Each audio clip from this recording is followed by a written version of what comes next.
Hey Virgo, welcome to your hopes, fears, and reality spread. As per usual, you can click on the description box below and it talks about the significance of the spread as well as the placement of the cards. And the playlist is organized by astrological sign, starting with last week's read, moving backward. Or at least that's what I do after I post everything, is I put last week's read as the first one on that playlist. Here we go. Virgo. Wow. This is interesting to me. So you have the Knight of Cups and the Six of Cups in the inverse for your hopes. You are tired of waiting around for other people to do things, so you're hoping just to be as self sufficient as possible, but as quietly as possible. Okay? You're not making a big fuss like, oh, fine, I'll do it myself. You just want to get things done.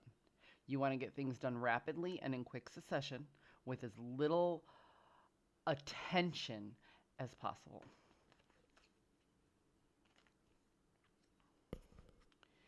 You fear that if you don't handle your transition, if you don't I don't want to say handle. If you don't maintain awareness of all the transitions that are happening right now, because there's a lot of little changes that are coming right now, a lot of little things here and there that need to be done and taken care of. And you feel like you might miss out on the opportunity for the whole plan to come together if you don't iron out all of these little details.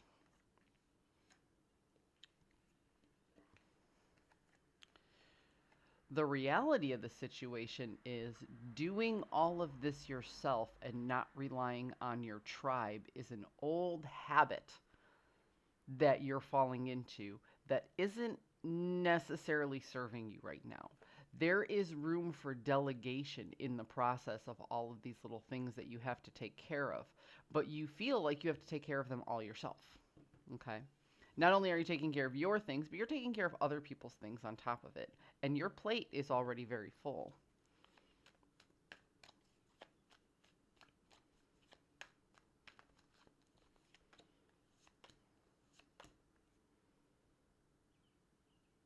You know what? You might have a mountain on your plate that you're dealing with, but you feel like you can handle it.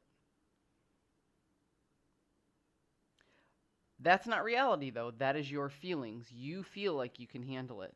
You aren't stressed and anxious anymore. You aren't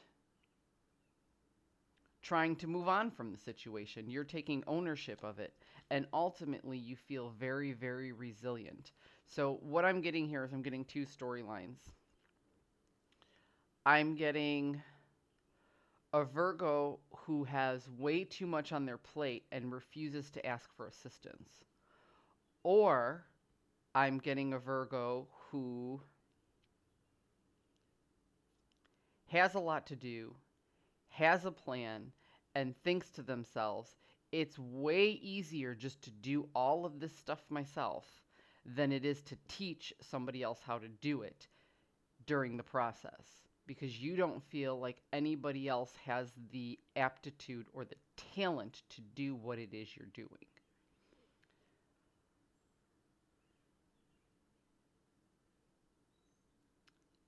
There's nothing wrong with asking for help every once in a while. So, what I say, go ahead and tackle that mountain. But if you get stuck and you get caught up, just reach out because I'm seeing in the reality people here who want to help you. So, if you're already asking for assistance, you're golden. If you're taking on this mountain by yourself, know when to ask for assistance. Virgo, I hope you found a message that serves your highest good, and I will see you next week.